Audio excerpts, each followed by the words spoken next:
everybody, Brickhouse here, and I guess if you're the best female basketball player on the planet who just got drafted #1 overall to the Indiana Fever in the NBA, and you get a shoe deal for Nike and you get your own signature shoe, well, according to some people, Mike Freeman at the USA Today, that's racist. That's a bad thing because Caitlin Clark's white.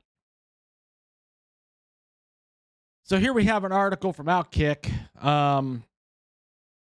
Here we go. Race-obsessed USA Today columnist furious that white Caitlin Clark is getting a signature shoe. That's right. Caitlin Clark's getting a shoe deal from Nike. A reported 8-year, $28 million deal. And her own shoe. So we can have the Air Clarks. Actually, it doesn't sound too bad, Air Clark. So in the article here, we have from Mark Harris at Outkick. Shortly after Clark was drafted by the Indiana Fever with the first overall pick of the 2024 WNBA draft, expected reports of her inking a multi-year deal with Nike began to emerge. Part of Clark's reported 8-year, $28 million deal with the company is the expectation of her getting her own signature shoe. Now, seeing how Caitlin Clark is the face of women's basketball and has arguably already taken over that role before playing in a single WNBA game, Nike developing a shoe for one of the most popular female athletes on the planet makes perfect sense. Why wouldn't they? Freeman refuses to see this because Freeman only sees skin color. Keep in mind, his job at USA Today is race and inequality editor in sports. What the hell kind of title is that? He's paid to write and discuss how white people are responsible for anything going wrong in the United States. I mean, people were complaining about Caitlin Clark's salary that she was getting from the Indiana Fever in the WNBA. I think it was 4 years, $300,000. She was going to get somewhere around $76,000, $77,000, $78,000 a year. People aren't complaining about this 8-year, $28 million deal from Nike.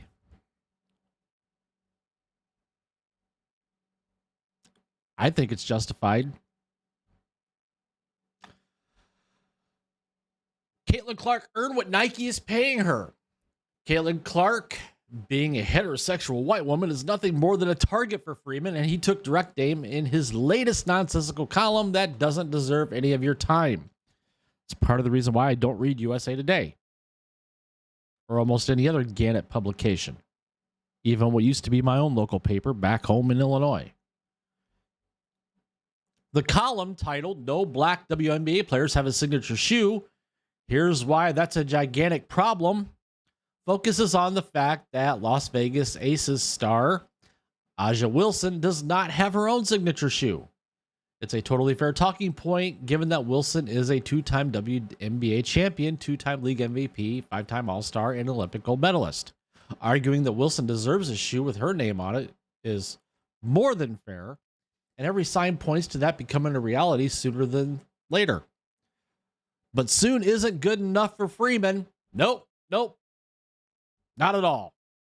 Clark, reportedly receiving her own signature shoe from Nike just as she enters the WNBA, served as the perfect excuse for him to pick on her and other successful white players in the league. White women getting a signature isn't something to celebrate, it's a pattern. And one Freeman isn't a fan of.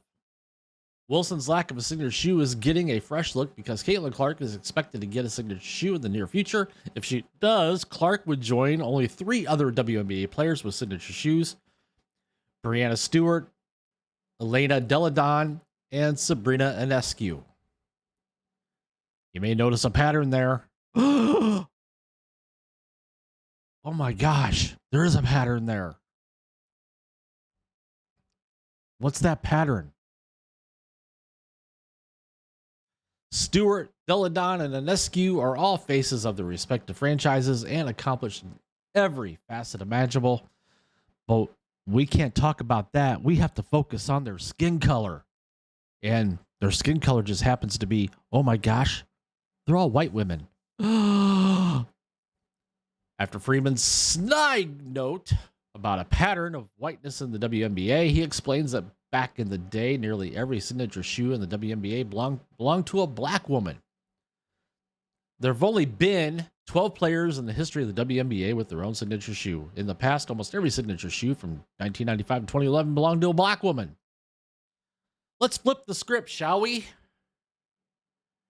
To give you an idea of how this works. See, it's okay now to say, well, Caitlin Clark, Stewart, Deladon, and Anescu, they're all white women. They all got their own signature shoe. Why hasn't a black player gotten her own signature shoe? Well, back between 1995 and 2011, almost every signature shoe was a black woman. So where were all the white women? See how that sounds when you flip the script? The fact that only white women hold the power of the signature shoe now, as the WNBA enters its most high-profile and prosperous phase, shows how black women are being ignored in a league that they dominate. If that reads like Freeman is complaining about the fact that some white women have been awarded the opportunity for a signature shoe, it's because that's exactly what he's doing. Yeah. Yeah. Can we just complain and whine and complain some more, please? Imagine a white baseball reporter or writer pinning a column about a black player receiving a signature shoe in the mostly white MLB. A story like that would never make it to print, and rightfully so, given that it would be patently absurd. Again, you know something's bad when you can flip the script.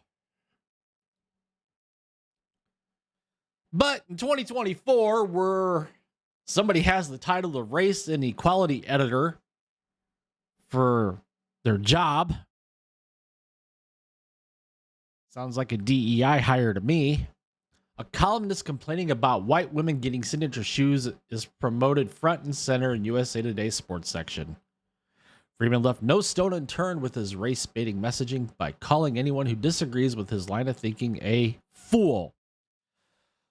Well, Mr. Freeman, I disagree with your line of thinking. So if you want to call me a fool, I'll gladly take it. Thank you. I've been called worse by smarter people. Stardom propels shoe deals, but also shoe contracts like a signature shoe drive stardom.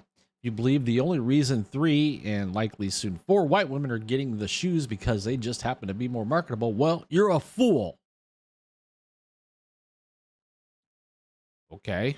Freeman's complaining about racism in America while simultaneously writing anti-white centered columns, and the national publication he works for publishing them is the only pattern in this entire situation.